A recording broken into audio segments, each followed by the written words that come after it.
Welcome to Elevated You. I'm your host, Kay Cote. Think of me as that friend in your corner who helps you break through what holds you back in life. On each episode, I share real, raw, and insightful stories along with resources to help you get in the driver's seat of your life and transform into who you're meant to be. I'm so happy you're here. In the latest series, Elevated Man, you're going to hear conversations from men that are truly inspiring. My hope is that these conversations will resonate with you, lift you up, and remind you that you too can live your best life every day. Community is one of the most important pillars in my life. Matt and Christian are the founders of Riser. The mission behind Riser is to grow a community of like-minded individuals. And that is exactly what Matt and Christian are doing here in Austin, Texas. Riser has personally impacted my life as I recently moved to Austin, Texas, and it gave me a place to meet people and build healthy relationships. They also have the Riser podcast, and it has been dubbed by New York Weekly as the #1 networking podcast. And I've had the honor to be a guest on their show. Be sure to catch number 85 of the Riser podcast to hear our incredible conversation. So whether you're new to a community, or you're trying to tap into a community, or you're trying to just make new friends, you're going to get so much out of this episode. And if you're looking to get plugged into community right now, Riser is having their mega networking event on August 2nd. Be sure to grab your tickets either in the show notes or on their Instagram at Riser Network. Yeah, I'd love to share a little bit about you and your role at Riser and what Riser is. Co-founder of Riser, I'm Christian Smith. We started Riser about a year ago now. Matt and I were intrigued to build a community, build a podcast. We didn't know how to do it yet. We sat down one day, just very short form. We sat one day at Shoal Creek Saloon in downtown Austin, and we decided that Riser is a perfect name for a podcast, but we didn't know it would turn to even more as like networking events and just cultivating a community of people who want to get better. We were like, what's our message? How do we bring this to the table for people? Why would people want to be involved in this? And we decided that our motto, sharing stories, growing leaders, and building a community, was going to be at the core of everything we did. And it wasn't going to be about us. It was going to be about them, other people. And that's how this whole thing started. And everything we do from now until the, I hope it's never an end of Riser, but everything we do has, and it reminds us that this is why we do what we do. So that's like a very short form answer for me, but yeah, co-founder of Riser, creative, more to the creative role, I would say. We all play a part in everything, but more in the lane of creative and events. I'm Matt Worthington. I'm the relationship guy over here at Riser, and at the core of what we do is build community, and relationships are the foundation of that. And relationships, I think, also are the most important thing in our lives. And so being able to bring people together has been a treat for us, but also just a really fun journey, a really fun ride, and a phenomenal experience up to this point. And of course, we have the podcast, but I think as we continue through this journey, the thing that we realize we enjoy the most is bringing people together. And so you'll see many more Riser events in the months and years to come. Well, I love what you guys do, and especially as someone who's new to the community, I heard about Riser through a friend, and I saw it was on Instagram, and I saw a post you were having an event, and I went alone. I was like, okay, I'll probably know somebody there, and I did. And that's like the beautiful thing about this community, and the fact that you were acting kind of as glue, or as like the glue for the community, and an opportunity for community members to get together. That is incredible, and it really made me feel at home, honestly, as someone new, to know that I can meet up with a bunch of like-minded people, learn something new, eat some great food, listen to some music. And so I really love what you're doing, especially as someone who is new and who's doesn't know where to meet people. You're creating a great space for that. Yeah, that's so exciting for us to hear. I think the story that Christian and I always go back to, something that's been something that has been important for us to lean on and remember when times get hard, is our very first event. We had a vendor who was selling merchandise to support mental health. And he had, up to that point, only sold like, I don't know, a couple boxes of his merch. And the night that he came and we were able to provide a space for him to showcase his clothing, he sold out everything that he had brought. And that for us was so special because it made us realize like we truly can have an impact when we give people an opportunity to talk about, or again, showcase the project that they're working on. And that's why it's been fun to have speakers too come on stage to kind of share their story. And I'm sure Christian would echo those sentiments, but yeah, like bringing people together has been awesome for us. So hearing that you showed up and found people that you knew is awesome. We want to have familiar faces. We want to continue to build not just a community but a family. Oh, 100%. And that's exactly what I felt when I was there too. And it's been fun running into you at other community events. Like I see you everywhere. Yeah. Well, Austin's just like, it's got an energy like no other. I think I made a post about this the other day, talking about how some of the people who grew up in Austin, they really dislike all of the people coming from California and from New York and Colorado. But I think for me, it's exciting because it provides an opportunity to meet people, to collaborate, to create. And that's something that, sleepy old Austin didn't have 20 years ago, right? So it's really, really a good time to be here. And if anybody's watching this, I'm not going to be the type of person that's like, yeah, Austin stinks, like don't move here. It's like, no, come here. The more people, the better. I think it's awesome. Just as Austin grows, so does the opportunity to grow yourself presents itself as well. It's funny you say that because I'm actually hosting a girlfriend from where I moved from Fargo, North Dakota this weekend, and you're having an event. So we're going to show up. Remind me, you moved here about a year ago, you said? Technically 4 months ago, but I lived here a couple years ago in an RV for another 4 months. So yeah, during that crazy winter. During Snowvid. During Snowvid. And it's like, I got so much flack. People were like, you brought this from North Dakota. And I was like, I did not. I was trying to escape that madness. But I wanted to add something to the community part of Riser and kind of why we were developed and why we exist in particular, just to piggyback off of it, because I want to make sure I don't leave this out. So a lot of people in their lives, they don't really know that they're supposed to, and you're designed to literally go live in community and like be a part of a community that helps you thrive and you can talk to and lean on and help you, grow, go through struggles with the whole thing. Like we're literally supposed to do that as people. And I think like over the years, like the reason, like even as the generations grow and people grow together, we've become smarter and developed more, and technology has improved, and communities are getting bigger and bigger and bigger because people are realizing that they need to be in community. And they're like, oh, this is really cool. I've never done this before, but hey, I met someone I didn't know yesterday, and they helped me get this job, or they helped me create this, whatever it is. And I think it's powerful. And that's why Riser exists. Like Riser exists to do just that. And we would just want to have another footprint in that movement of creating a community for people to belong to and to grow with. And so, yeah, I didn't want to leave that out because that's a very, very key factor of why we do what we do. Yeah.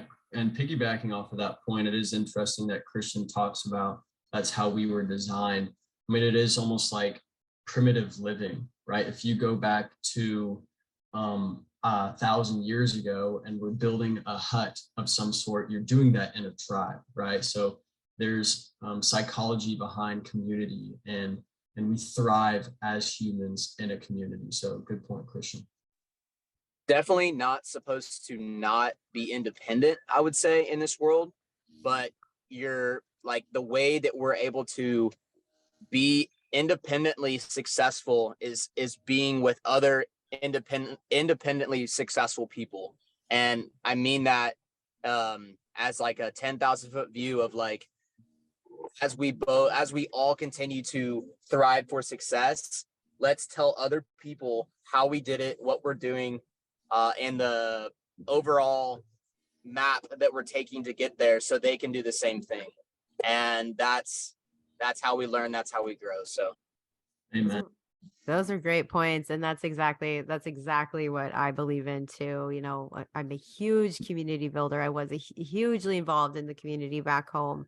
So coming here and being welcomed by such a great community, especially the one you're creating, has, you know, like you talk about the psychology and you talk about the mindset, like when you're gathering together versus isolating, and you know, especially coming out of 3 years of isolation, pretty much. I think people need this. This is something that's going to benefit our holistic health, our well-being. You know, we're meant to be in groups. We're meant to be with friends and in tribes, I guess, you know, if you think about it in the old days, but we're meant to be together and help each other and share skill sets with one another to help each other grow. So it's really important, I think. So Agreed. think of it like a organic crop, right? Like if we're sitting by ourselves, that's totally not the way we're supposed to live. But if we get into a community, because it's the way that we're supposed to live, organically we become successful. I'd like to put it like that. Because that, like, going back to how we were designed, how we were supposed to live, like that is exactly 100% on the right on the nail. yeah, I can't imagine going back to isolation again. Like, no, I think we're all kind of on this movement now, especially, you know, we have this energy, and that energy has been bottled up, and now it's like time to put that energy to good use. And like you said, share skills, help each other, you know, rise to success, pretty much. Right. I love that. Okay, Kay, I see you. Like rise to success. That's right. Yeah. Totally. I love that. I'm all about that. Rising riser. It's just like what I'm doing. Elevated you. You know, we're elevating. What is one way each of you, you know, outside of Riser in your daily lives? I see you on the Instagram. I see you making progress. You're doing big things. What is your biggest thing you're working on right now to help elevate your own life? That's a great question. Well, I'll speak to this because I freshly just got out of a workout about 20 minutes ago, right before this podcast. I think just focusing on my health. I went to a networking event the other day, and it was focused on two things: climate innovations and health innovations. If we neglect the climate, then we won't have an earth to live on, right? And if we neglect our health, then we won't be here to live another day, to see another day. So I really focused, made my goals focused on my health this year. And something I'm currently doing is 75 hard. Shout out to Andy Priscilla. For those of you who aren't familiar with 75 hard, it is 2 workouts a day. One of them has to be indoors, the other one outdoors. You have to drink a gallon of water every day. You have to read 10 pages of a nonfiction book. No alcohol, no smoking, no substances. You have to follow a strict diet, so on and so forth. And I feel like that discipline has rolled over into other facets of my life. And so that has been a really phenomenal experience up to this point. And for anybody who's trying to elevate their life or elevate a certain part of their life, if you start with health, I promise it will roll over, and that momentum will have a positive impact on the other elements of life as well. Yeah, I would say a big thing for me is fitness as well. I've always been a pretty active person, but focusing in and strategically, like, what do I need to get better at health wise? What do I eat? What do I put in my body? That's something I'm working on right now. But I would say even more so, like, what I think of myself. Because a lot of times when someone wakes up in the morning, right, their first thought is, what you know what bad thing could go wrong today, or what failure is impacting the day that is before me, right? And for me, that started to happen a lot, and I'm not really sure why. I think, and it probably has something to do with, I probably wasn't feeding my fitness the way that I should, and so my mindset started to suffer from that. And it just shows that, how all that works together. Of course, it's just proof. But overall, yeah, just how I speak to myself from day to day when something goes like I don't want it to, well, how I recover from that, or how I push myself from success to success, and really just overall make the map of the day a lot better, because I'm constantly feeding myself positivity, and I'm listening to positivity. I'm spending my time around people who are positive in my life, like my buddy Matt. Just things like that overall make a difference, that a lot of people, and including myself, wouldn't really realize how much even like a single word to yourself can go a long way. Both of those are really great answers, and so true for me too. That's one thing I've been working on too this year is definitely health, health. And almost for me, it's taking a step back, because I tend to over work out. Like, I'll overdo it. And that's like my, when I'm angry at myself. And so I'm taking a step back, and I'm looking at setting myself up for a mentally, like a mindful, good day, or feeding myself like positive and joyful thoughts, gratitude, things like that in the morning. And it's actually made a huge difference in my life. Like, even though my workouts, I'm not in a fight or flight state when I'm working out, which is releasing more cortisol.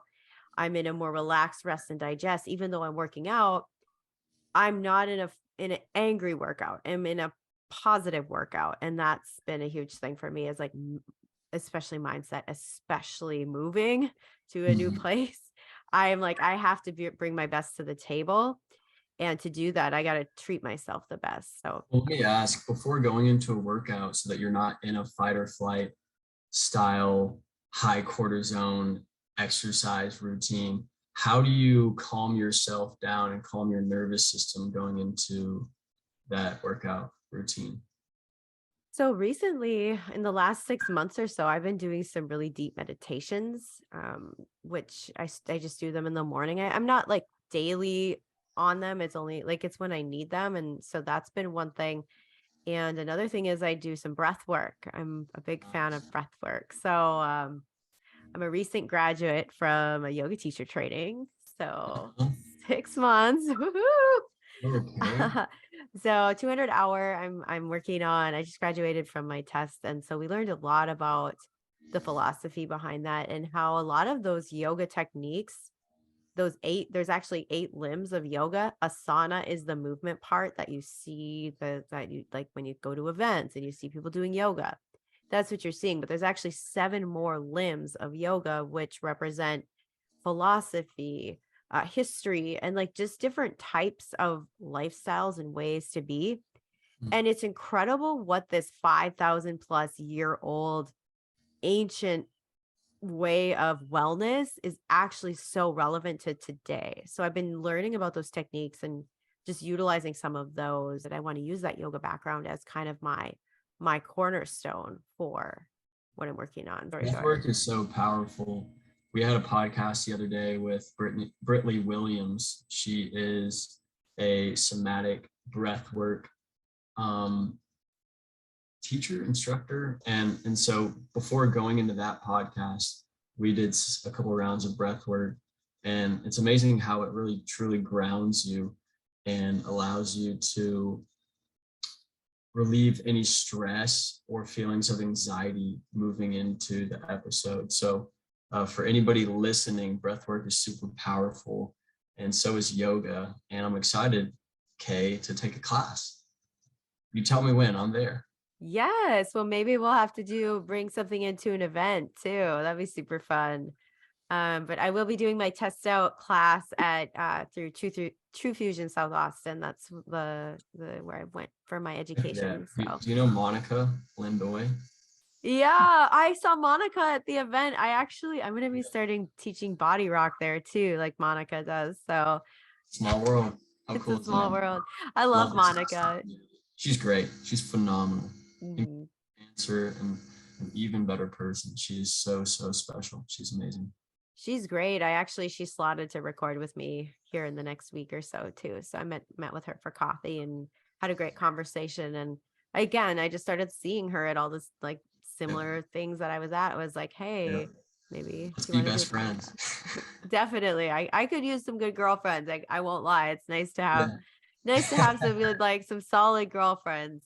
Absolutely. So what is one thing, we've covered a lot of great topics on like what we're doing for ourselves. What is one thing, a piece of advice you would give to friends, anybody listening to this? What is something you would give them to help them elevate their life and well-being? To be honest, I'm a pretty slow thinker, but I'm a valuable thinker. So I am trying to figure out the best answer for this. But I would say advice to someone else: get into a community that makes you thrive. I think that's the bottom line. And ultimately, if there's any success that Riser has had, it's because we've done several things under the category of, hey, this has worked, but and it's only been a year and a couple months for us. But if there's one thing that has allowed us to thrive, it's that we're in that, like I said earlier, that organic spot of people love community.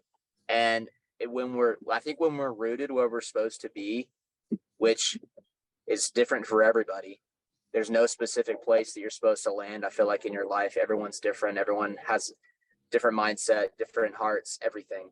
But when you're where you're supposed to be, like, you organically will thrive with a little bit of work every single day. And I think that goes hand in hand with being in a community of people that allow you to do that and empower you, not just empower you, but give wisdom and advice to you and help you just get to the next level each day. This is why you're my business partner, Christian. I love it. Love you, man. Oh, that's such a great answer. Yeah, I'll piggyback off of that. And I actually have some notes. This was something that I thought about the other day. So if it's okay with your permission, Kay, I'd like to read this from my notes. So the question is, what advice would I give to other people? The note I have here is more specifically is, what one piece of advice could I give to my younger self and the next generation? And it's, go out and meet people. When you hear people say your network is your net worth, or it's not what you know, but who you know, those things couldn't be more true. If you want to make 7 figures, 8 figures, 9 figures, then go spend your time around those people. If you want to get in shape and be more involved in the fitness world, then go to community workout events and reach out to fitness influencers on social media. If you want to start a business, then go to networking events with other entrepreneurs, go to accelerators, go to retreats with business owners. You can't be afraid to put yourself out there. Go meet people, go network, and go make new connections, because one good connection or one good mentor can fast forward your success 5 to 10 years. Show me your friends, and I'll show you your future. That is beautiful.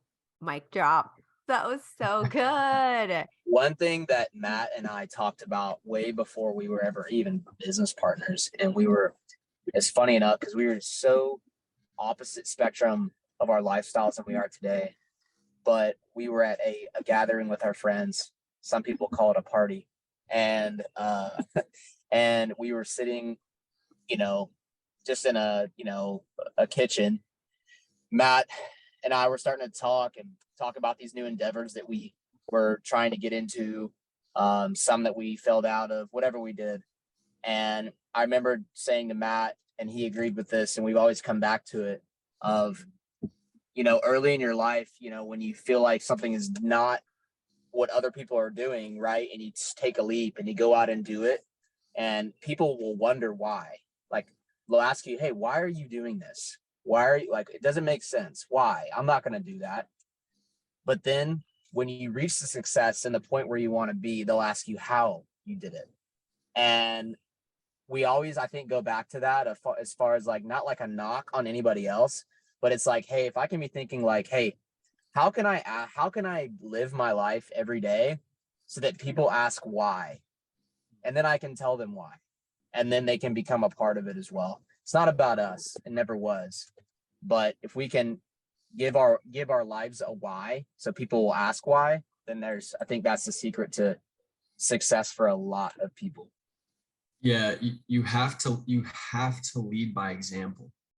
Nobody is going to see the vision the same way you do. You're going to work early mornings, late nights. You're not going to go out on the weekends. You're not going to do what all the other young kids are doing. They're going to ask you why. Why are you so boring? Why do you work so much? Why do you not come out with us? And then you're going to achieve that level of success. You're going to hit those goals. And they're going to ask you how you did it. And guess what? The answer was right in front of them the whole time. And that's what we always go back to. Trust the process. You have to trust the process. So I bring up this analogy of the highway of life, right? Everyone is traveling in the same direction. We're all going to die. Okay. I hate to break it to you. We're all going to, we're not going to live forever. But there's these exits along this highway of live your life a different way than somebody else did. And, sometimes when you take an exit, it's not where you want to be. Okay. But with community, the highway is the community. And if you get back on the highway with others, they'll help you lead in the right direction to something else. And you never know, if you take an exit in your life that's an opportunity or a skill, you want to take it to the next level, whatever that exit may be for you off the highway, like, you never know what beautiful farmland you're going to find, or whatever that is. Like, you don't know, whatever your success looks like, you don't know what that is unless you get off on the exit, right? So go and do it. Go be a part of it. Go be a part of the community and have people that push you towards your exit. I think that's a big part of the way I try to live my life. And I know it's the way Matt lives his as well. Yeah, sometimes you got to take an exit to create your own highway for other people in one community to find your community that might be a better fit for them. Don't be afraid to take that chance. Lead the way. Bars. Those are bars. Beautiful. Oh, Christian. I love it. No, that's so true. It's so true. And it speaks to my heart. Honestly, this conversation has been just so inspiring. I know everyone listening is going to get so much out of this because it's so encouraging, and it's simple things that we can do to better our lives and better our communities and help better the people around us as well. So it's been a joy talking to both of you, and I'm so excited to spend more time with you and hang out with you and bring more people to more events and just get them plugged in. So I'd love to wrap up with this episode sharing, how can people find you to get involved? Yeah, thank you. So the Riser Instagram page is at Riser Network. It's no longer at Riser Nation. Our website is still risernation.org. Working on changing that domain name. You can find me personally at Matt_Worthington. And Christian, where can they find you? Yes. My Instagram handle is Christian Smith Media, and that's it. Well, wonderful. Well, thank you so much, gentlemen. It's been such a joy. And like I said, you guys are doing great things and you're inspiring many. So I really appreciate this conversation. Thank you. Thanks, Kay. Thanks, Kay.